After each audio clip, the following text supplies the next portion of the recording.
온 세상에 페미를 붙이자. 네, 구독자에게 100% 묻어가는 방송.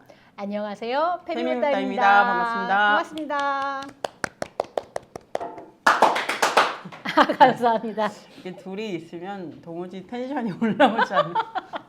우리 시작인데 그래도 텐션 좀 높여야 네, 되잖아요. 이렇게 피곤하지만 지금 선생님도 되게 피곤하시고 그래서 조금 오늘 텐션이 낮지만 점차 올려보는 것으로. 아이고. 진짜 피곤해. 네, 얘기하다 보면 좀 올라가지 않을까. 네, 저 진짜 피곤해요. 지금 눈이 약간 감기랑 네. 말라. 반쯤 감겼어요. 작은 눈인데 거기 더 감겨있어요 지금. 요즘 좀 바쁘셨나요? 왜 이렇게 피곤하세요? 응? 사실 제가 지난주에 여행을 다녀왔는데 거제 여행을 다녀왔는데 그 여행이 너무 피곤했어. 아 그래요? 거제 다녀오셨잖아요. 네, 저도 비슷한 시기에 거제 네. 저 가족 여행을 갔다 와가지고 만나진 못했지만 거제에서 하루 이틀 차이 아니었어요? 그렇죠, 그쵸? 하루 차이. 네. 그래가지고 지난주에 선생님도 여행 친구들 보러 친구 보러 다녀오시고 저는 이제 가족들이랑 여행 겸으로 거제에 가서 매미성을 보고 저도 매미성 갔습니다. 네, 아주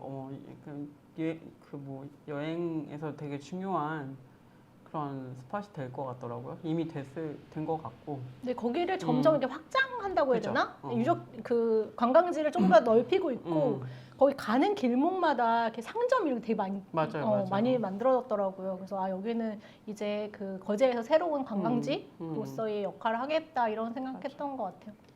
네, 저는 그 매미성에 있는 올라가면 있는 카페에도 가봤는데 카페도 되게 그 좋더라고요. 카페, 네. 너무 좋았습니다. 거기서 그 거가대교인가?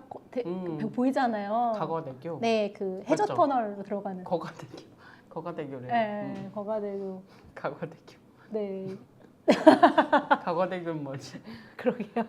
그래가지고 그것도 보고 되게 위치가 되게 좋은 곳에 있는 것 같아요. 하지만 맞아요. 저는 카라멜을 먹으러 갔다는 거 여러분. 거기 또 맛있는 캐러멜 집이 있다고 제 친구가 극찬하여 다녀왔습니다. 거기 갔다 오셨다고 합니다. 뭐 거제도 가실 분들은 이게 참고가 될지 모르겠죠.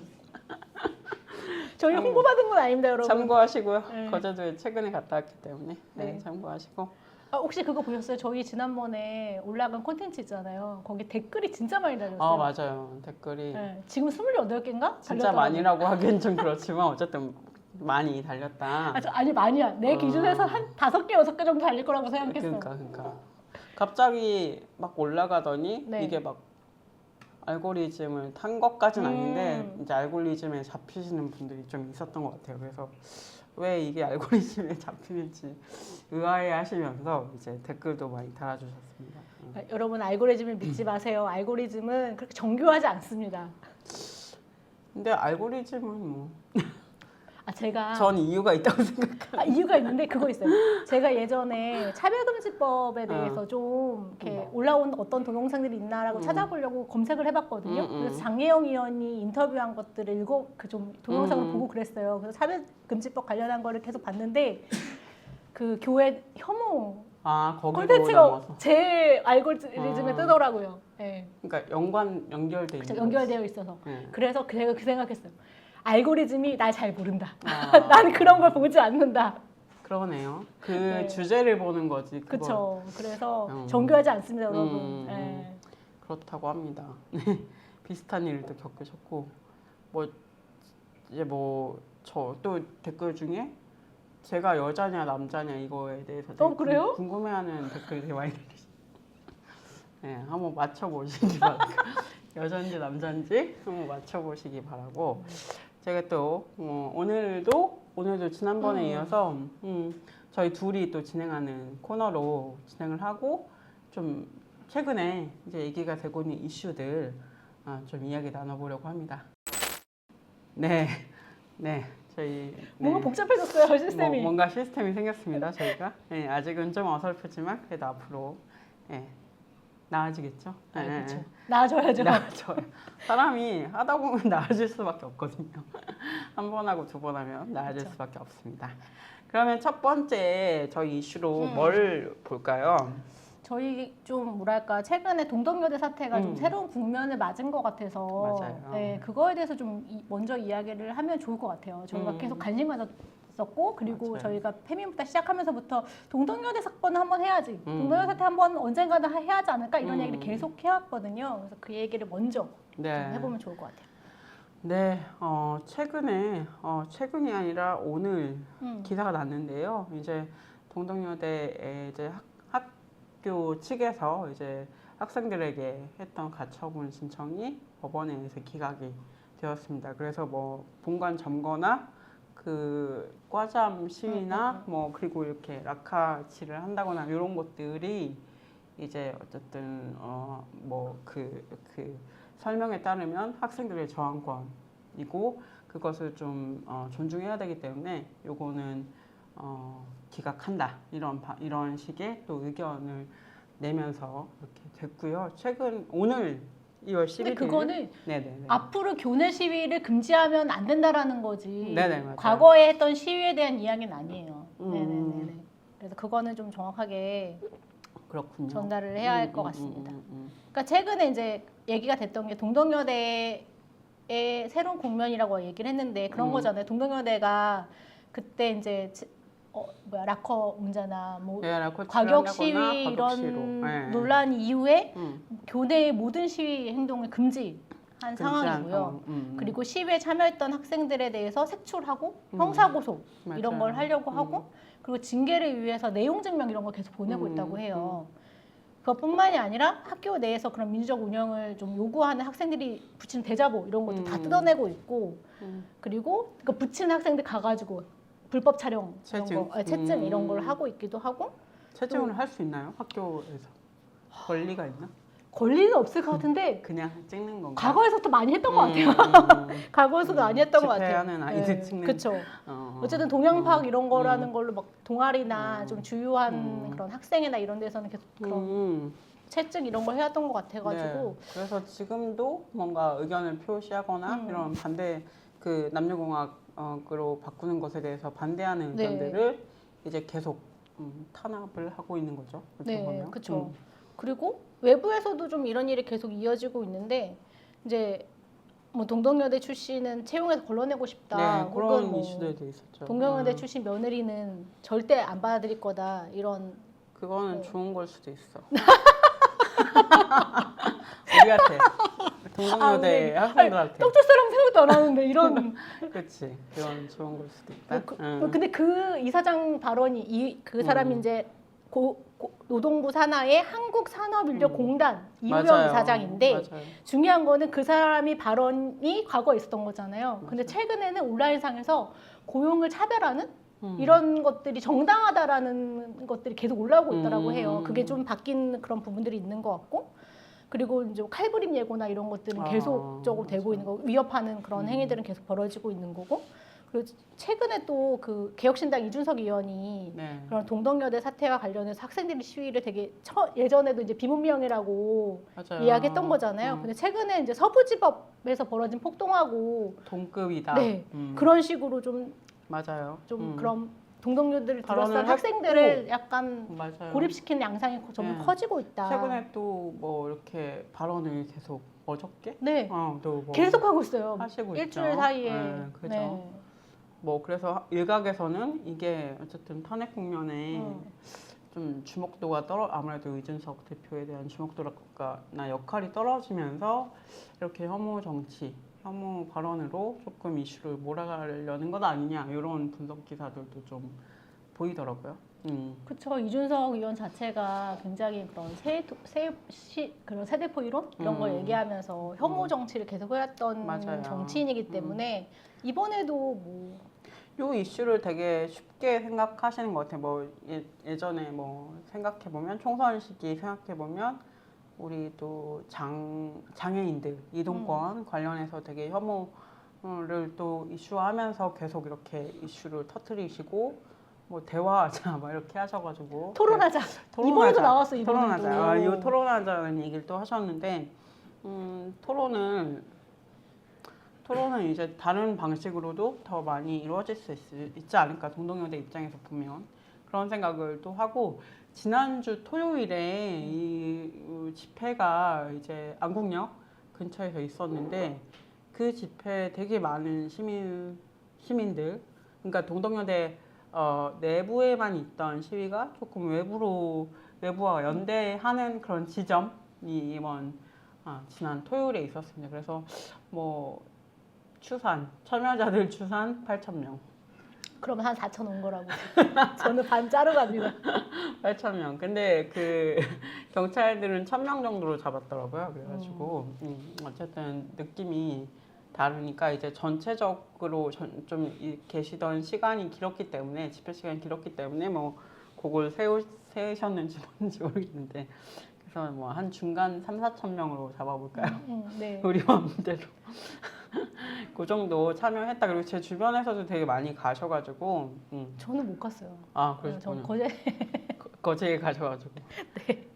저는 추워서 안 된다라고 단호하게 추워서 못 가겠어요라고 했고 아쉽지만 그래도 저 말고도 그때 막 녹음하고 막 그래서 못 갔는데 추움에도 불구하고 또 저와는 다르게 열정이 넘치시는 분들이 많이 나오셔가지고 또 동덕여대 분들이랑 많이 연대를 하셨던 것 같습니다. 그래서 뭔가 좀 중요한 국면이 지나고 있다 이런 생각을 좀 주말 지나면서 했던 것 같아요. 네, 그 말씀하신 거 그 연대체가 그 동덕여대 학생 탄압을 반대하는 시민단체 시민사회 연대거든요. 네, 이 연대체 이름이 그것인데 언론연대도 여기에 들어가 있어요. 네. 언론연대는 어쨌든 그 남녀공학 전환 추진 그 비민주 운영에 대한 학생들 싸울 때 네네. 초반에 그 논란됐을 때 있잖아요. 과격 시위나 이렇게 논란됐을 때 그때도 단체로서는 제일 먼저 성명이 나간 걸로 저는 기억하는데 어쨌든 학생들이 연대하는 그런 성명을 그때 또 발표했었고 이번에도 좀 같이 하게 됐고 앞으로도 그러니까 지난 주말에 지난주. 집회는 못 갔지만 앞으로도 계속 할 수 있는 것들을 좀 찾아보면 좋지 않을까. 저희 단체에서도 계속 그렇게 갈 예정. 네, 맞습니다. 저희 뭐 그리고 페미무타에서도 또 이런 동덕여대 이슈를 계속 얘기하고 또 관련하신 분들도 좀 모셔서 같이 이야기 나눠봐도 좋을 것 좋을 것 같아요. 같고 그런 좀 얘기를 많이 하면 좋겠다라는 생각이 들고요. 더 많은 얘기들이 나올 것 같습니다. 동덕여대 관련해서는.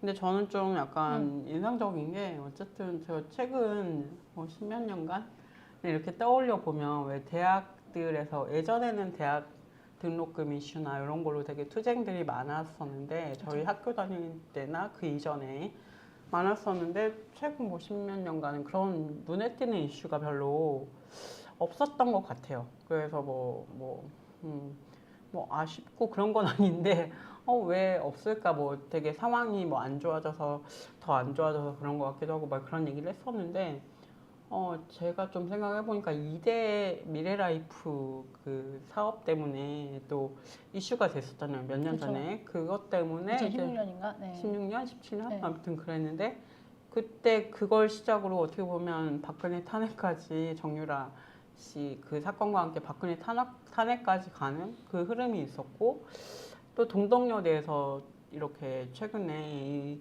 공학 전환을 두고 이슈가 또 된 거 이렇게 크게 좀 볼 수 있을 것 같아서 되게 좀 상징적이다라는 생각을 또 최근에 했습니다. 그래서 이 뭐 동덕여대는 그동안 사실은 이사장 여기가 조원영 이사장 조원영 이사장 이름도 안 까먹어. 되게 유명하시죠. 그래서 계속 이슈가 있었고 2000년대 초반에도 뭐 비리 혐의로 이 70억 정도를 78억입니다. 78억인가요? 78억 정도를 이제 학생들의 등록금을 개인적으로 사용하셨다는 혐의를 받고 이제 물러나셨다가 10년 만에 다시 이사장으로 돌아왔어요. 총장에서 물러났다가. 근데 또 이제 그 과정에서 이사장이 이제 아무래도 그 약간 그 전 이사장도 그렇고 창립자도 그렇고 이제 가족으로 이렇게 연결이 돼 있는 거고 지금 또 직원으로 아들을 임명했다 뭐 이런 죽벌사학이죠. 유명한 그런 얘기까지 나오면서 이제 그동안 동덕여대 이제 학생들이 요것과 관련한 투쟁을 계속 해왔고 그 연장선상에서 또 이 공학 전환 이슈까지 나오면서 길고 긴 투쟁의 역사가 계속되고 있는 듯한 그런 느낌을 받고 저희 또 2000년대 초반에 또 그런 것도 되게 이슈 크게 있었던 거를 또 기억하시더라고요. 네. 선생님은. 제가 2000년도 초반에 좀 학교를 다녔는데 그때 동덕여대 사태가 굉장히 컸었어요. 그때 그러니까 민주적인 운영을 위해서 학생들이 학생회장 삭발도 하고 맞아요. 되게 크게 싸웠던 그런 상황이고 교육부 감사까지 들어갔던 상황이 종합감사까지 들어갔던 상황이어서 큰 싸움이 벌어졌었다. 그리고 저도 그때 당시에 동덕여대 학생들 같이 함께했던 부분들도 있어요. 그래서 좀 저도 기억하기로는 그 당시에 이제 아까 제가 말씀드렸지만 족벌사학 유명한 네. 족벌사학 재단이고 맞아요. 여기가 그 조동식이라고 반민족 행위 진상 규명에 관한 특별법에 의해서 친일 반민 민족 행위자로 규정된 인물입니다. 네. 이런 분이 초대에 네, 걸린 맞아요. 예, 그래서 당시. 뭐 조선이 여성들에게 그런 군국의 어머니가 될 것을 강조하고 맞아요. 전쟁 협력을 위해서 여성이 임을 다하라거나 이런 식의 뭔가 칼럼을 써가지고 이 친일 행적으로 이제 규정된 그런 인물이었는데 이 사학이 가지고 있고 이제 조원영 총장이 아까 말씀하신 대로 그런 교육부 종합감사 결과 교비 78억 원을 횡령한 혐의가 드러나서 그 당시에 해임되었어요. 해임됐던 인물이고 그의 모친 같은 경우는 그 당시에 이제 이사장이었는데 맞아요. 그분도 임원 승인이 취소되는 그런 사태까지 있었던 상황이었다. 하지만 여러분 그 당시에 조원영 총장이 현재 이사장입니다. 다시 돌아온 거죠. 돌아온 거죠. 예. 이렇게 돌아올 수 있다는 게 참 여전히 이 영향 하에 있고 그렇죠. 계속 영향력을 발휘하고 있다는 것이 반증이겠죠. 그때도 되게 논란이 됐어요. 그게 이사장, 그러니까 복귀할 때도 교육부의 이사 승인이 나왔어야 됐거든요. 그거 교육부가 해준 거죠. 해준 거구나. 네. 교육부는 근데 뭘 하는 건지 알 수 있을까요? 교육부가 보통 어떤 일을 하는지 잘 몰라가지고 교비 횡령 한 78억은 그래도 역할을 좀 알았으면 좋겠다. 네, 저희가 좀 공부해서 오도록 하겠습니다. AI 교과서 한다고 지금 PD님이 AI 교과서 교육부에서 한다. 근데 안 하기로 하지 않았나요? AI 교과서? 그 논란이 많아요. 논란이 많나요? 논란 그것도 다음에 해야 되나? AI 페미니즘 이슈는 아니어가지고 좀 알긴 하는데. 저희 관심 분야긴 한데 AI 교과서가 어쨌든 교육부에서 뭐 하는지 좀 알게 되면 댓글로 좀 달아주시면 감사하겠고요. 어쨌든 좀 이런 역할을 좀 해줘야 될 포인트에서 좀 안 하고 있다. 그런 게 좀 아쉬움으로 남는 것 같고 그렇습니다. 이번에도 개입을 안 했죠. 이번 사태에서도 개입?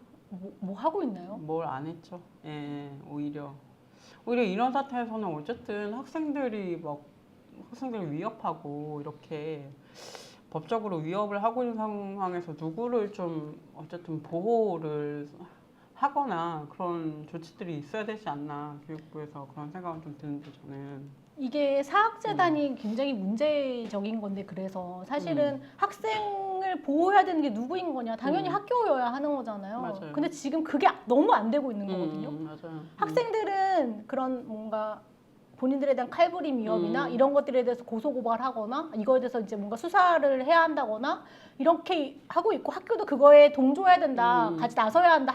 학생들을 보호해야 너네는 책무가 있다라고 얘기하고 있지만 학교는 전혀 그런 것들을 하지 않고 있고 우리는 모른다. 나 몰라라 하고 있는 그런 상황인 거죠. 오히려 그러면서 이제 학생들을 더 위협적인 그런 상황에 내몰리게 하는 거 이게 지금 현재 그 사학이 하고 있는 일들이다. 네.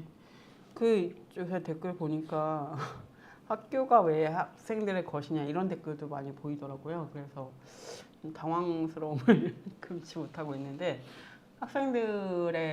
왜 학생들의 것인가를 또 논의를 해야 되는 그 전제부터 다시 얘기해야 되는 상황이 온 건가? 라는 생각도 전 들고 어쨌든 학교라는 게 학생들 없이는 돌아가지 않고 학생들이 있어야지 학교가 기능을 하죠. 교수들만 있으면 뭐 이사장만 있으면 학교가 돌아가는지는 않잖아요. 그래서 더구나 그 이용자이자 참여자인 학생들의 권리를 이렇게 좀 무시하고 일반 시민 동료들도 이렇게 무시하고 있구나 뭐 이런 좀 씁쓸함을 최근에 느끼고 있습니다. 그게 여성 혐오 때문인지 진심으로 그렇게 생각을 하시는지 좀 궁금하긴 하더라고요.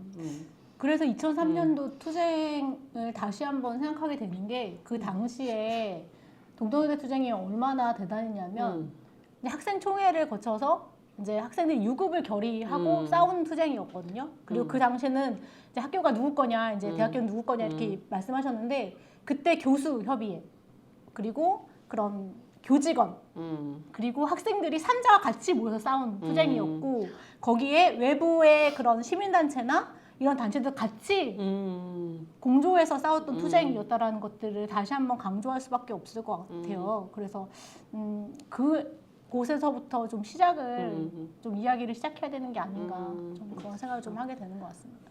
저도 지난주를 이제 지나고 이렇게 뭐 보도들도 보고 그리고 또 어쨌든 그 집회 때문인지 뭔지 모르지만 어쨌든 법원에서 그런 판결도 나고 그러면서 아 더더욱 이 함께하는 싸움을 만들어야겠다라는 생각이 좀 들었고 그리고 왜 남태령에서도 그렇고 그 뭐 장애인 당사자 분들이나 농민들이나 그리고 동덕여대 지금 투쟁하고 있는 학생들도 이렇게 좀 만나고 그 이후로 계속 연결되는 어떤 흐름들이 또 있는 건데 그런 흐름 하에서 계속 이렇게 연대들이 만들어지고 있는 것들이 좀 유의미하다. 그래서 또 동덕여대 투쟁이 남태령 이후에 광장에서 좀 중요하지 않나 우리한테도 그런 생각을 좀 해봤습니다. 그렇죠. 초반에만 생각하면 뭔가 동덕여대 학생들이 되게 고립된 느낌 되게 많이 맞아요. 받았거든요.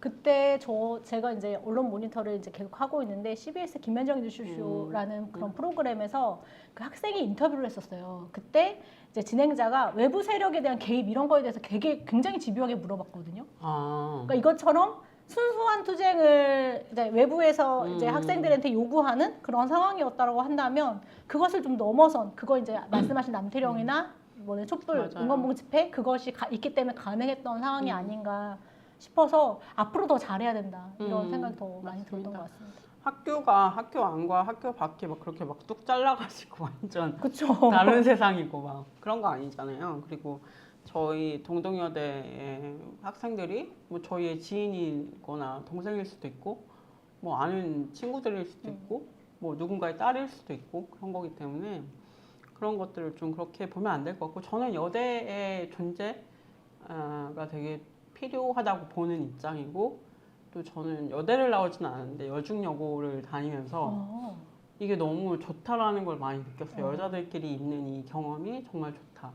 그런 걸 많이 느껴서 되게 여대가 너무 필요하다는 생각을 하고 있거든요. 그래서 좀 이거 여대는 계속 유지가 되었으면 좋겠다. 물론 여러 가지 어려움을 좀 뭐 학교 측에서 얘기하고 있지만 좀 어쨌든 뭐 여대가 아니라고 해도 얘기를 하면서 풀어가야 되지 않을까 뭐 이런 생각을 해봅니다. 네. 근데 전 여대가 남았으면 좋겠어요. 여대는 저는 뭐 없어지면 안 여중 여고도 안 나고 여대도 안 나와가지고 그래요? 네, 한 번도 그런 경험을 진짜 재밌어요. 세계 최고의 재밌음이 있는. 너무 궁금하네요. 진짜 재밌습니다. 네. 하지만 지금 제 주변에 거의 다 여성들밖에 거의 유사 여대 여자들밖에 없네요. 네, 이렇게 또 동덕여대 이야기를 좀 해봤고요. 다음으로 그러면 또 다른 이야기 넘어가 볼까요? 네, 그러면 이어서 다음 이야기 나눠보겠습니다. 다음 이야기? 말을 왜 이렇게 다음 이야기? 우리 오늘 되게 거죠? 버벅거리고 있어요. 다음 이야기 어떤 거죠? 다음 얘기는 최대 규모 성착취 텔레그램방 자경단에 대한 이야기를 좀 해봤으면 하는데 이게 최근에 이제 뭔가 신상공개까지 되고 맞아요. 김노관이라는 사람이 이름이 이제 밝혀지기도 했죠. 네. 이게 역대 최대 규모 텔레그램 성착취방 목사방이에요. 네, 늘 붙습니다. 또 최대. 네, 역대 이런 것들이 좀 붙는데 이번엔 정말 규모가 맞아요. 어마어마했어요. 피해자가 234명이라고 하고 그 얘기 뭐 신문에 보도된 걸로는 지난 그 엠번방의 3배 정도의 맞아요. 피해자다 이런 보도가 있었고요. 근데 이게 어쨌든 그런 되게 놀라웠던 게 2020년 그때 이제 텔레그램에서 피라미드형 성폭력 그런 범죄 집단 자경단이라는 게 만들어진 거잖아요. 그래서 그래도 꽤 오랫동안 이게 운영이 된 거고 내용도 되게 심각한데 미성년자를 포함해서 159명을 포함한 남녀 피해자 234명 네. 상대로 성착취물이 제작되거나 그런 협박, 심리적 지배 이런 것들이 좀 벌어졌고 그리고 이번에 신상 정보 공개된 김노관이라는 사람은 전국을 돌아다니면서 그 10대 미성년자에 대해서 강간, 그런 성폭행하는 그런 일을 저지른 범죄자입니다. 참 그렇네요. 네. 범죄와 피라미드형 범죄라는 것을 또 처음 볼 뿐더러 박사방에서는 또 약간 그런 게 있긴 했죠. 어쨌든 뭔가 이렇게 중간에 그때는 그거였던 뭔가 것 같아. 관리자 그 뭐라고 해야 되지? 접근 권한이 그래서 박사방까지 가는데 최상의 그런 박사방의 최고였고 이제 그 안에 여러 가지 이제 N번방, 1번방, 2번방 이것처럼 이제 N번방이 있었던 거고 네네네. 뭐 그랬던 것 같아요. 근데 그리고 그 사람들 이제 돈이 목적이었다면 이 사람들은 돈이 목적도 아니었고 이런 것들이 좀 차이점이 좀 있는 것 같습니다. 근데 확실히 뭐 저희 이게 국면 때문인지 다른 이슈들이 많아서인지 모르겠지만 자경단 이 사건이 생각보다 이슈가 많이 안 되고 있고 약간 그런 것 같다고 느껴지네요. 네, 네. 저도 그렇게 느끼는데 저희 말씀드렸지만 최대 역대급의 그런 범죄가 발생한 건데 이슈가 좀 안 되고 있어요. 말씀하신 것처럼 이제 그 내란 사태 이후에 한국 사회가 되게 윤석열 탄핵이라고 하는 그런 정치가인 이 상태 이 때문일 수도 있다고 저는 생각이 들고 그리고 엠번방 사태를 겪고 나서 이제 계속되는 유사한 범죄들이 발생하고 있는 거잖아요. 텔레그램이라고 하는 그런 네. 기반을 둘러싸고 뭐 서울대 엠번방도 있었고 뭐 L 사건도 있었고 맞아. 그리고 최근에 벌써 발생한 딥페이크 사건도 텔레그램 중심으로 벌어진 거잖아요. 그것처럼 뭔가 텔레그램을 둘러싼 디지털 성범죄 이 사건이 계속 거듭되니까 뭔가 한국 사회가 되게 무감해졌다고 해야 할까요? 맞아요. 약간 그런 것도 있는 것 같아요. 같은 사건이라고 비슷한 사건이라고 그냥 좀 받아들이는. 그렇죠. 그래서 심각함에도 불구하고 심각함을 논하지 못하는. 그쵸. 그런, 예. 이게 미디어나 언론에서도 저는 좀 비슷한 부분이 있다고 생각하는데 더 강한 자극이나 맞아요. 그런 것들을 계속 요구받잖아요. 그런 사건이어야만 기사를 쓴다거나 이런 것들이 있는데 그게 이제 기사 가치라고 하는 것들로 약간 이야기가 되면서 계속되는 사건에 대해서는 뭐 유사한 사건이라고 이제 치부돼 버리는 그런 일들이 좀 있는 것 같아요. 이번 사건은 뭐 뭐 그런 최대 규모라고 이야기하지만 이제 계속되는 그런 사건들 속에서 데스크 입장에서는 뭐 새로울 게 없다라고 느껴질 수 있는 거죠. 그래서 그런 것들이 되게 아쉬운 것 그렇네요. 같다. 네.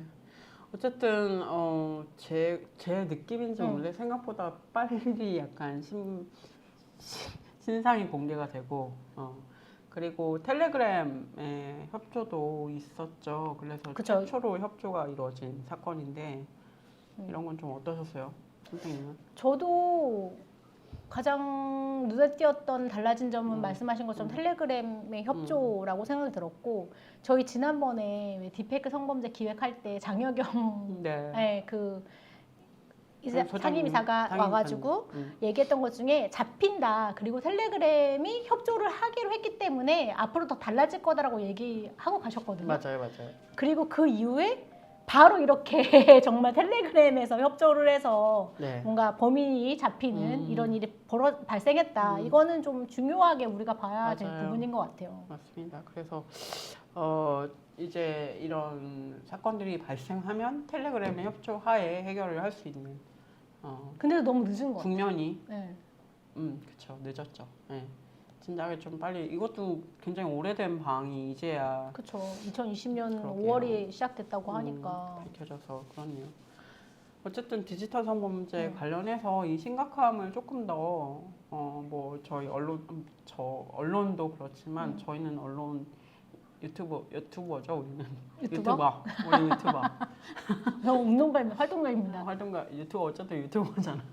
유튜버이자 활동가이자 그렇지만 이제 언론이나 뭐 경찰에서도 이번에 수사를 되게 잘 해주셔서 이제 이렇게 뭐 어쨌든 잡힌 거기 때문에 그런 점 되게 고무적이고 앞으로 좀 디지털 성범죄에 조금 더 많은 분들이 이렇게 적극적으로 대응을 해주셨으면 좋겠다. 그럼 너무 경찰을 너무 사랑할 수 있지 않을까. 이번에 특진하셨더라고요. 특진하셨 축하드리고요. 어쨌든 중요한 일을 하셨기 때문에 이건 모르는 분인데 이렇게 축하하는 게 맞나? 축하해주는 거 맞아요. 왜냐하면 이 디지털 성범죄 사건에 대해서 뭔가 수사를 하고 그거에 대해서 성과를 얻고 맞아요. 특진이 되고 이런 것들이 경험이 경찰도 있어야 맞아요. 계속 이 사건에 대해서 끈질기게 따라붙고 수사를 할 것이기 때문에 저는 이런 형태의 보상 이런 거 맞아요. 굉장히 중요하다고 생각하고 이것도 우리가 신경을 써줘야 한다. 맞아요. 네네네. 이런 보상들이 있어야지 또 적극적으로 또 경찰 안에서도 그런 수사 의지가 뭐 물론 다 가지고 계시고 다 이렇게 있으시겠지만 조금 더 사회적 보상이 있으면 너무 좋을 것 같다. 있다고 말씀하셨는데 저는 그럼요. 있는 사람들 일부 라고 생각하고 저희 너무 경험적으로 이 디지털 성범죄의 피해자들이 경찰에 가져갔을 때 맞아요. 증거를 가지고 와라. 그 전에는 그런 것들이 굉장히 많다고 그렇죠. 이제 그런 피해자들이 그렇게 피해자들이 일관된 증언들이 있는 것이기 때문에 오히려 이번에 이제 특진하거나 이런 보상이 주어지는 것에 대해서 우리가 좀 더 조명해줄 필요 있다라고 저는 보게 되는 것 같아요. 맞습니다. 앞으로 좀 정말 네. 이런 피해자가 갔을 때 예, 좀 맞아요.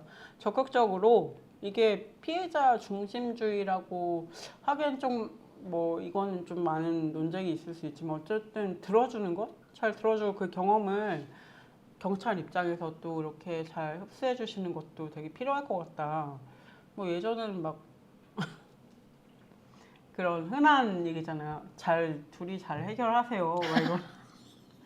이 둘이 뭐 이를테면 막 영상을 가져왔다 그러면 둘이 그냥 개인적인 영상 아니냐 이걸 뭐 어떻게 하냐 뭐 이런 반응들도 있었다고 하는 걸 저는 들은 적이 있었는데 네.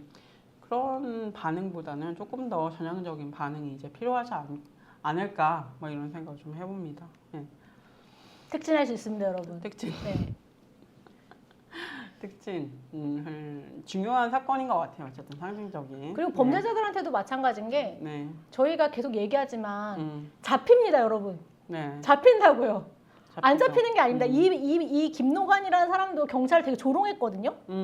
경찰은 나 못 잡지. 이렇게 계속 조롱했었는데 잡힌 거잖아요, 이번에. 이런 것처럼 선례가 계속 쌓여야 범죄자들한테도 아, 이게 범죄가 될 수 있고 난 잡힐 수 있다라는 그런 두려움 이런 것들을 가질 수 있도록 하는 것이기 때문에 이런 부분도 저는 좀 의미 있게 좀 네. 이번에 54명이 검거가 됐어요. 김노관 이외에도 네. 포함인지 이외인지 모르겠는데 어쨌든 54명이 한꺼번에 대거 검거되는 그런 사건이었습니다. 어쨌든. 근데 네. 그거 있어요. 김노관 되게 찌질한 거. 본인은 그 피해자들 개인정보 가지고 계속 협박하고 막 그랬던 거잖아요. 그리고 또 다른 성착취물을 만들게 하거나 심리적으로 지배하면서 뭔가 이렇게 한 시간에 한 번씩 뭐 보고한다고 하거나 보고하라고 한다거나 이런 것들 계속했는데 이번에 그러니까 신상 정보가 공개될 때 계속 가처분 내고 자기 신상은 굉장히 소중하다. 네, 안 밝히려고 굉장히 안간힘을 썼다는 거. 박사도 그랬었지. 그쵸. 그러니까 뭔가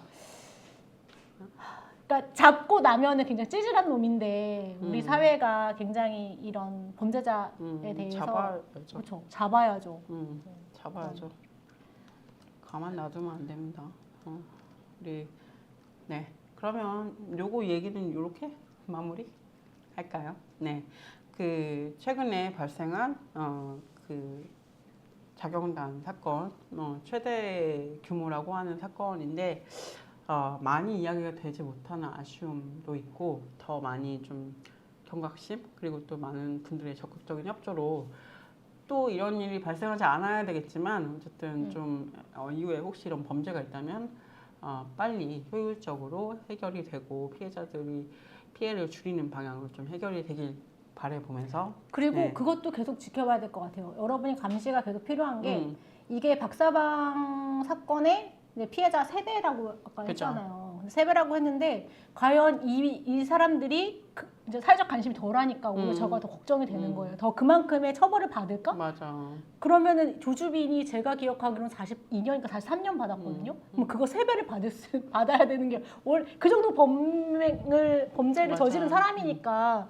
근데 그럴 수 있을까도 걱정이 되고, 기억하시는지 모르겠지만 그 당시엔 조주빈 이외에도 한 두세 명 정도가 더 신상 정보가 공개가 됐었어요. 네, 네. 각각도 있었고 맞아요. 몇 명 있었죠. 근데 이번에 그렇게 될 것인가? 음. 그것도 여러분 계속 네. 좀 신경을 쓰면서 봐야 될 것 같고, 맞아요. 페미무다에서도 앞으로도 맞아요. 이 사건에 대해서는 좀 계속 꾸준히 좀 챙겨야 되는 부분이 네. 아닐까 싶습니다. 네, 맞습니다. 또 앞으로 또 계속 지켜보기로 하고요. 다음 또 이슈로 넘어가겠습니다. 네, 마지막 이슈는 어떤 걸 또 얘기해 볼까요? 우리 저희 외신, 최초로 외신 해외 사례, 해외 소식. 해외 소식. 저희 트럼프, 저희 트럼프 저희 대통령을, 트럼프라니요? 네, 저희 트럼프 대통령을 이야기하지 않고 페미니스트를 너네 트럼프. 너희 저희 트럼프 아니고요. 우리는 윤석열이 있다. 우리한테는 네. 이준석이 있다. 이런. 아무튼 네.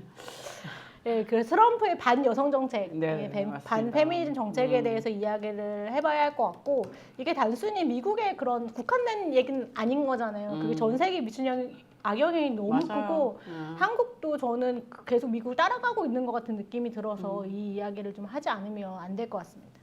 네, 최근에 또 이슈 트럼프가 근데 하루에 한 개 이상씩 지금 너무 큰 것들을 계속 서명하고 있어. 매일매일 하고 있어서 정말 따라잡기가 힘든데, 최근에 좀 문제가 됐던 게 트랜스젠더 그 여성의 이제 스포츠 참여를 제한하겠다라는 네.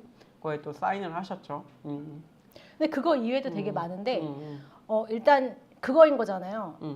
많군요. 네, 트럼프는 여성과 남성만을 공식 성별로 인정한다라고 하면서 행정명령을 계속 때리고 있는 거예요. 그 중에 하나가 이제 방금 말씀하신 맞아요. 것처럼 그러니까 트랜스젠더 여성의 스포츠 참여를 제한하는 거, 그러니까 여성 종목에 나갈 수 없거나 여성이 할 수 있는 그런 걸 못하게 한다거나 이게 하나인 거고, 그리고 19세 미만 청소년에 대한 성확정 의료 지원에 대해서도 제한한다. 했고요. 그리고 성전환자의 군 입대 금지. 네. 근데 미군 내의 성전환자가 2018년대 기준으로 14,000명이라고 합니다. 그거에 이제 트랜스젠더 여성을 남성 시설로 수용한다라는 방침도 세웠어요. 이거 여러분 아시죠? 이거 강간하라는 얘기인 것입니다. 너무 네. 짜증나네. 네. 이런 일을 벌이고 있고, 여기에 더해서 그런 임신 중지에 관련 그런 국제 금지 규정 이걸 재도입하는 것까지 뭔가 맞아요. 계속 이 그런 여성과 남성, 그러니까 성별 이분법적인 그런 행정명령과 그런 임신 중지 이거에 이어지는 그런 것까지 되게 반페미니즘 정책을 계속 쏟아내고 있다. 이런. 임신정지 이슈 같은 경우는 사실 다른 트랜스젠더 이슈도 그랬지만 대선 기간에서도 계속 이슈가 됐고 서로 논쟁, 민주당이랑 또 그런 논쟁도 있었는데 결과적으로 이제 트럼프가 됐기 때문에 요거를 또 이렇게 또 열심히 하려고 하는군요. 어쨌든 그동안 좀 이뤄냈던 어떤 젠더에 기반한 구분이나 이제 바이섹슈얼, 그러니까 젠더가 두 개뿐이다, 여성과 남성뿐이다, 성이 이런 식의 사고를 좀 허무는 어쨌든 그런 운동들이 많았었고, 어쨌든 그게 페미니즘의 성취로서 이렇게 왔던 건데 그걸 이제 무시하겠다, 없애버리겠다 이런 의도로 보이죠. 그래서 그러네요. 그래서 최근에 이제 상징적이었던, 저는 그걸 보고 어떤 거요? 어떤 그 사인하는데 이제 네. 여성 청소년들이 네, 이렇게 네. 뒤에 막 이렇게 배경으로 네. 막 이렇게 있는 그 사진을 보면서 참 이미지도 참 저렇게 해야 되나라는 생각을 하면서 여성을 또 도구했군요. 동원해서 네. 약간 물론 그분들이 동원 당하신 건지 정말 거기에 동의하시는 건지 모르겠습니다만 동의한 사람도 있겠죠. 이미지가 그러니까 참 대통령이 그렇다, 됐겠지. 그런 생각을 좀 했고 어떻게 보시나요? 이거에 대해서는? 네. 말씀하신 것처럼 되게 예견됐던 거여가지고 저는 트럼프가 미국 대통령이 다시 될 수 있을까 되게 그런 생각했었거든요. 근데 다시 네, 되는 거 보고 너무 놀랐던 다시 게 됐다. 이 사람은 성범죄 혐의가 확정받은 사람입니다. 음. 네. 성범죄 그 범죄가 확정을 받은 사람이었고 그런 상태에서 그리고 말씀하신 것처럼 이런 정책들을 예를 들면 뭐랄까 숨겼던 게 아니에요.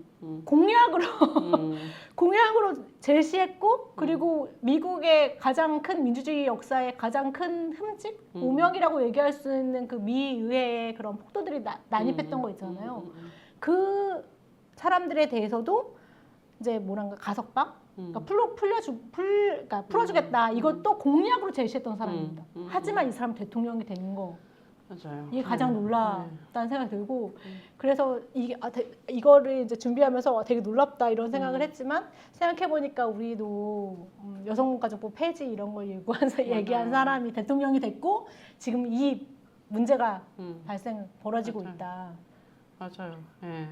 근데 이게 뭐 최근에 뭐 흐름들이 사실은 다 무경화되는 경향들이 전체적으로 다양한 나라에서 이루어지고 있고 또 뭐 인셀이라고 하죠. 그쵸. 인셀 이 발음이 인셀. 맞나요? 인셀. 인셀이라고 하는 또 우파 남성들, 젊은 남성들이 또 온라인에서 이런 테러 활동 이런 것들이 또 전반적으로 또 많은 것이 사실이기도 하고 또 이게 우파라고 기존의 이제 민주당 진보적인 세력을 지지하던 이제 국민들 시민들이 우파 후보를 지지하는 현상이 좀 공통적으로 나타나고 있는 가운데 또 트럼프를 다시 찍는 저도 재선이 설마 될까?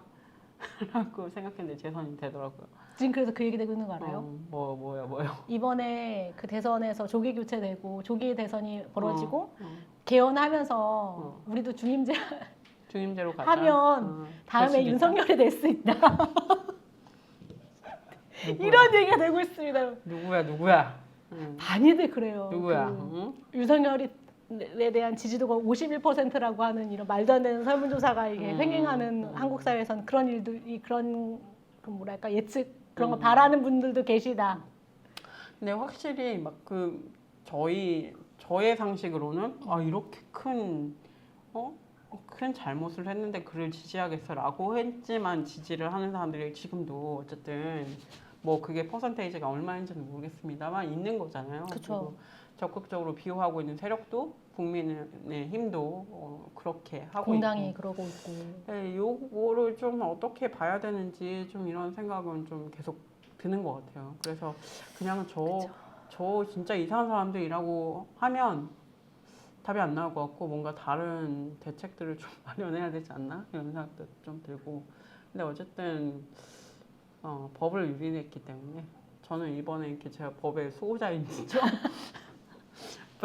제가 법을 수호하고자 하는 의지가 이렇게 큰지 처음 어디 가서 알았어요. 자파라고 얘기하면 안 돼. 처음 알았어요. 진짜 국가와 법을 수호하려고 하는 이 의지 이거를 그래서 좀 이런 건 좀 엄하게 다스려야 되죠 라는 생각을 하고 있습니다. 지난번에도 저희가 그랬죠. 법원에 들어가면 안 돼. 법원 여러분 이런 아유, 이야기를 했지만 원래 원래 자파가 이런 것들 부정하는데 맞아요. 우리가 이런 이야기를 하고 있고 저는 그렇습니다. 좌파가 아닙니다. 아 그래요? 네, 네. 좌파가 아닙니다. 그럼 자파가 아닌 것으로 네. 저분은. 저는 그냥 평범한 소신. 네. 그들이 얘기할 때 자파. 좌파. 그들이 이야기할 때 자파. 저는 보수 좌파. 보수적인 좌파다. 이 체제를 유지해야 된다는. 좌파 중에 보수? 그죠. 보수 좌파죠. 왜냐하면 뭐 우리 한국 사회 이 이념의 그런 이념의 스펙트럼이 좀 전통적인 유럽 사회랑 다르잖아요. 전통적인 그쵸. 유럽 사회에서 가져온 이념이 어쨌든 좌파 우파 이 이념인데 우리는 북한이 껴있죠. 우리는 북한도 있고 그리고 약간 뒤틀려 있어. 그래가지고 뭔가 반공주의도 있고 민주주의도 있고 막 그래서 좀 다르다. 우리가 통상적으로 내가 생각하고 있던 좌파 우파의 개념과 다르다. 그래서 이거 다시 정의해야 될 필요가 있다는 생각이 좀 들고 다시 좀 누가 정의 좀 해주시면 감사하겠습니다. 예. 학술적으로 그런 얘기는 많이 되고 있는 것 같긴 해요. 네, 많이 맞아요. 이미 이해가 됐는데 그걸 이제 학술적으로는 얘기가 이거 됐지만 다시 해야 돼. 사회적으로는 이 이게 얘기 다시 해야 돼 현혹되지 않고 있다. 지금 이 시점에서 좌파 우파란 무엇인가 다시 얘기해야 돼 이거. 그럼 트럼프는 좌파인가 우파인가요? 아 그게 어렵죠. 약간 저 이런 말 되게 죄송한데 약간 공산당 같기도 하고 그렇잖아요. 다 막 부셔버리고 자본주의적으로 했던 게 어쨌든 무역 협정이 되게 자본주의가 전 세대의 자본주의가 해놨던 건데 이거 다 자국 이기주의 깨부셔. 가겠다. 관세 막 먹이고 25% 매기겠다.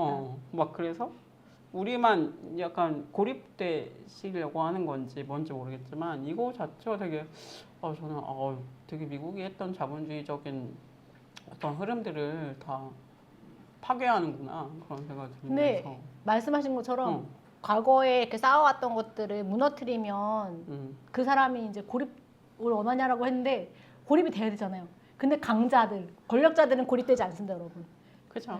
이번에 일본 보세요. 막 선물 갖다 바치고. 아 그랬어? 나 아니, 몰랐네. 본인들이 올리려 관세를 높이겠다 얘기하고 그러고 있잖아요.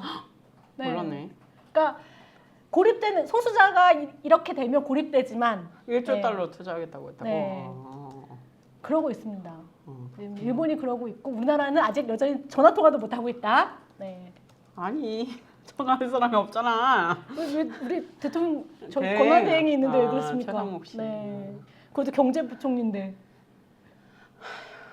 네, 그래요. 일본은 되게 잘 풀리고 있군요. 네, 세 번째로 몰랐네. 네, 전화 통화했다고 하더라고요. 아, 그렇군요. 네, 그런 것들이 있는 것 같고. 네. 좀 이야기를 좀 되돌아갔을 네. 때 우리 이제 우리 페미니즘 지금 큰일 났어 관세.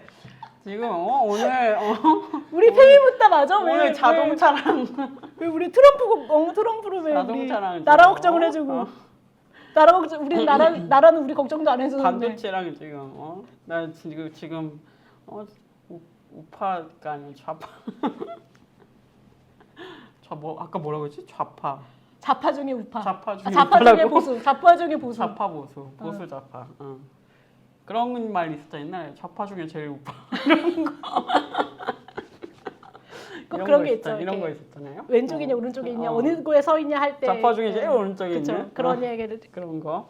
우스갯소리를 하곤 했죠. 걱정입니다. 저는 지금 걱정이 지금 네 오늘 뉴스 보면서 또 걱정이 한가득 생겼고요. 어쨌든 네. 트럼프 얘기를 다시 네. 들어가면 우리가 뭐 성별이분법을 그동안 거부하고 좀 약간 트랜스 섹슈얼 뭐 이런 것들을 좀 이제 인권이나 이런 것들 그리고 뭐 그 이제 의료 관련한 지원들도 계속 생기고 이런 그런 흐름 물론 우리나라에서는 아직 그렇게까지는 아니지만 그런 흐름들이 미국에서 있었는데 그 이제 다 안 하겠다. 그렇죠. 돈 들어가는 거 다 안 하겠다. 돈 들어가. 국가가 돈 들어가는 걸 안 하면 뭘 하려고 하는지 모르겠는데. 기업에 주나 봐요. 기업이 잘 먹고 잘 사는 사회가 되기. 그런 거 같지도 않고. 네, 어떻게 보시나요 이거에 대해서? 일단 뭐랄까 혐오를 자신이 정치적 자산으로 삼고 있는 거잖아요. 저는 그 욕망들이 이제 표출된 거고 그것이 권력을 주어줬어요. 본인에게, 트럼프에게, 그리고 윤석열에게. 저는 이게 문제라고 생각되거든요. 이런 혐오를 했더니 내가 권력자가 됐다라는 거. 이게 학습의 효과가 저는 있다고 생각이 돼요. 그래서 이런 것들을 계속 하고 있는 거고 한국에서도 당연히 좀 제가 윤석열 얘기도 했지만 비슷한 게 가고 있다라고 생각이 들어가지고 그게 좀 더 좀 우려되는 것 같아요. 그러면 사실 우리나라에서도 뭐 윤석열도 그렇고 이준석도 그런 혐오 정치를 가지고 와서 그렇죠. 이렇게 흐름을 계속 가고 있는 건데 이게 뭔가 전략인가? 그러면? 네, 저는 그렇다고 보는데 일단 이준석이 그러니까 동덕여대랑 엮어보면 동덕여 사태를 엮어보면 동덕여대 사태에 관련해서 이준석에 대해서 비판하는 성명이 나왔고 그들을 대상으로 토론하자 자기가 방송 잡을 수 있다 이렇게 나온 거잖아요. 저는 이준석 의원이 이 같은 방식이 굉장히 폭력적이다라고 그렇죠. 생각을 해요. 그러니까 아까 말씀하셨듯이 동덕여대 사건을 그 동덕여대 학생들을 그 서부지법 폭동과 비교, 그러니까 같다라고 같은 선상에서 같은 선상에 놓고 본 거잖아요.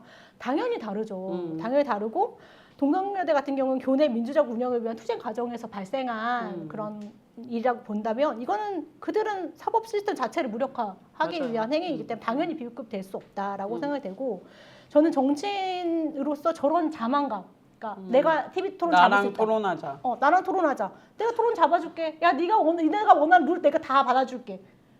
아니 괜찮아. 그리고 니네가 하는 말이 나에게 저기를 하면 내가 수긍할 수 있을 정도로 니네가 나한테 그런 얘기를 해주면 내가 앞으로 그거 할게. 이렇게 얘기하는 거잖아요. 지금 그때 박경석 대표님이 같이 토론을 하셨었던 적이 있잖아요. 맞아요, 이준석이랑. 맞아요. 그때 확실히 느꼈어요. 할 필요 없다. 만나지도 말아야 된다. 근데 아시겠지만 우리가 네가 뭔데? 앞에서 PD님이 이준석 네가 뭔데? 그쵸. 그런 거 있잖아. 토론을 왜 하는 거죠? 거지? 그쵸. 그러니까 좋은 대안들을 같이 찾아보자라는 맞아요. 의미로 토론을 하는 거잖아요. 근데 이준석은 그런 마인드가 있는 사람이 아닙니다. 그 사람은 토론에서 그냥 이기려고 하는 거예요. 자기의 장기술로. 자기의 말이라고 하는 장기술로 내가 다 이겨버리겠다. 이런 사고를 가지고 토론을 제안하는 거기 때문에 당연히 받아들이면 저는 좀 안 된다라고 생각이 되고 그리고 저는 이준석이 지금 처해 있는 상황도 굉장히 저희가 주요하게 볼 수 있을 것 같아요. 그러니까 예를 들면은 명태균 게이트가 아직 그쵸. 남아있죠. 그 사람은 아직 혐의를 벗지 못했습니다. 그리고 허은하 대표와의 갈등, 당내 그쵸. 갈등이 있었던 거고 그 과정에서 정치자금법 위반 의혹이 제기됐어요. 예. 지금 시점에서 이제 이준석이라는 사람이 대선으로 가는 과정에서 선택한 게 이런 방식인 거예요. 맞아요. 나랑 토론하자. 내 방송 잡아줄게. 이런 건데 이런 장기술로 여러 의혹들을 돌파하려는 거 이거 자체가 문제라고 생각이 되고 사실 이런 상태에서 이준석이 말을 좀 공론화해주는 게 맞을까? 그러니까요. 네. 이 언론에서 계속. 네, 맞아요. 사실 그래서 제가 이 얘기하는 거 되게 조심스러워요. 우리가 페미묻다가 왜 이런 이준석을 왜? 뭔데? 아니 페미묻다에서 왜 이런 얘기를 하고 이런 있냐. 얘기를 하냐 그런 생각이 들어서 예전에 이게 유튜브잖아. 아무 말이나 해. 그래도 공론장이잖아요. 아니, 언론사에서 왜 그러십니까? 유튜브잖아요. 저는 유튜버. 아까 얘기했잖아요. 이준석의 말은 그냥 무시하는 게 맞다 이런 얘기들이 많이 아니 나오는데 무시하라는 게 아니라요. 대화를 할 필요가 없어. 그렇죠. 대화의 필요가 상대로 생각하지 않고 대화를 제안하는 것이고 저는 박경선 대표님과 했던 그 토론에서 보여줬던 태도가 뭐 안 해도 된다라고 하는 그걸 충분히 그때 박근석 대표님은 충분히 할 만한 상황이었고 할 수 있는 선택이었다. 하지만 그 이후에 이준석의 태도가 이런 형태로 뭔가 그 자기 혐오를 더 이제 공론장에 옮기면서 이런 행태가 보여진 거죠. 이게 어떤 결과로 얘네가 활용하려고 하는구나. 그렇죠. 네, 그렇기 때문에 그 이후의 거는 받아줄 필요가 없다. 최근에 왜 좀 황교안한테도 부정선거 토론해보자 이러고 있는 거잖아요. 토론을 되게 좋아하시나 봐요. 이런 식으로 이제 본인 돌파하려고 하는 거죠. 그래서 이준석의 말에 그냥 한마디만 사실 하면 된다는 얘기가 있어요. 뭔지 아세요? 뭐예요? 시끄러 임마. 시끄러 임마. 뭔지 아시죠? 그 앞에서 우리가 시끄러 임마. 시끄러 임마. 그 담을 넘으라는 이제 그쵸. 주변에 12월 3일입니다, 여러분. 시끄러 임마. 담을 피디님 맞아요? 같이 뭐 일한 보좌관 아니었고? 보좌관인 것 같아요. 네, 그분이 담 넘으시라고 얘기했더니 시끄러 임마 이러잖아요. 맞아. 그래서 이 사람 말에는 우리가 뭔가 공론화시켜야 시끄러, 임마. 한마디로 시끄러 임마 이런 걸로 통일해야 되지 않을까. 맞습니다. 뭔데? 네가 뭔데? 요새 네가 뭔데? 너 뭐 돼? 이거 뭔데? 토론을 여기저기 하자고 하시는지. 그리고 전 진짜 언론 운동하니까 한마디만 할게요. 받아주지 마세요. 그 토론하고 자기가 방송 잡아주겠다라고 자신 있게 얘기할 수 있는 배경이 있는 받아주니까. 것입니다. 받아주니까 언론사에서 좋아하는 분들이 있죠 또. 이준석을 좋아하는 분들이 있어요. 방송들이 있어요. 방송들이, 네, 받아주지 마시기 바랍니다. 어. 이런 거 절대 안 됩니다. 네, 지금 화면에 잠깐 나갔는데 이제 네. 윤유경 기자님이 네, 또 미디어오늘 기자님 우리 나오셨던 도동여대 시위에도 이제 이준석이 어떻게 이슈를 가지고 가려고 하는지 뭐 이런 걸 또 비판하신 또 기사를 쓰셨더라고요. 그래서 이것도 같이 읽어보시면 좋을 것 같습니다. 네.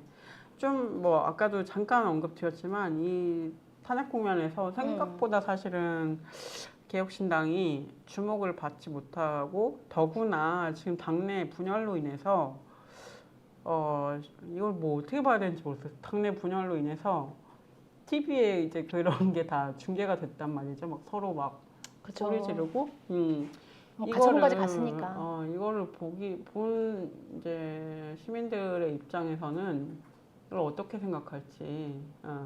근데 그런 것 때문에 아무튼 이런 혐오 정치로 이제 이준석 씨가 늘 해왔던 쉽게 택해왔던 방식으로 들어오는 거 아닌가 이런 생각을 해보고요. 어쩌다 보니까 혐오 이런 거 얘기하다가 보니까 또 이준석으로 또 우리 안에도 혐오가 있으니까. 이준석 씨 트럼프 얘기로, 얘기하다가. 네. 왔는데 다시 트럼프 얘기로 좀 돌아가서 정리를 좀 해볼까요? 그러면? 네, 저희 시간도 되고 하니. 네. 한 50분 정도 했으니까 이제 좀 마무리 근데 해보겠습니다. 제가 이걸 아이템으로 하자고 했는데 이유는 하나였던 것 같아요. 초반에 얘기했지만 미국의 상황과 우리의 상황이 다르지 않다. 우리도 그렇게 가고 있다. 아까 이제 설명드렸지만 그 미 의회를 그러니까 난입했던 사람들에 대해서 이제 뭐 가석방 시켜준 거잖아요. 트럼프가 이번에 그 서부지법에 들어갔다가 이제 50여 명 넘게 이제 어쨌든 구속 기소 됐죠. 네. 그런 과정이 있었는데 저는 이것도 계속 지켜봐야 되는 문제라고 생각합니다. 맞아요. 어떻게 될지 모른다. 다음 조기 대선에서 뭐 국힘이나 아니면은 그 대선 사면. 대선 후보들이 어떤 입장을 가지고 있는지 윤석열에 대한 사면 포함해서 이런 것도 계속 봐야 되는 문제라고 생각이 되고 그렇기 때문에 트럼프의 이야기를 우리가 지금 이 시점에서 하는 게 되게 중요하다. 그 혐오 정치가 어떻게 나아가고 있는지, 그게 왜 문제인지, 그리고 그런 것들 가져올 그런 문제들 이런 것까지 같이 봐야 한다. 그래서 네. 우리 사회는 모르겠어요. 우리가 더 앞섰다는 얘기도 있어요. 우리는 서부지법까지 심사당한 상황이니까. 하지만 누가 먼저 누가 더 나쁘냐 이런 걸 떠나서 이제 계속 그런 상황으로 가고 있으니까 그거에 제동을 걸기 위해서 우리가 뭘 해야 하는가 이런 것들 좀 고민해야 되는 게 아닌가. 네, 맞습니다. 앞으로 또 이런 얘기들 계속 나누고 필미국다에서도 같이 고민할 테니까요. 여러분도 같이 보시고 또 들으시고 또 얘기하면서 또 같이 해 나갔으면 좋겠습니다. 네, 오늘 필미국다 또 둘이 함께 꾸며본 시간이었고요. 다음 주에는 초대 손님이 있을 것 같은데. 저희 공개하나요? 아니면 다 그냥 아직 모실까요? 비밀로 어떤 분이 또 나오실지 기대해 주시고요. 다음 주에 또 뵙겠습니다. 감사합니다. 다음 주에 뵐게요. 우리 뭐 인사 인사하나요? 네, 하세요. 온 세상에 페미를 붙이자. 네, 게스트에게 100% 아니고 구독자에게 100% 묻어가는 페미묻다. 였습니다. 감사합니다. 네. 맞아. 우리 인사 안 했어. 인사를 지금 하자고 그래서. 아니, 다음에 해요. 다음에 안녕.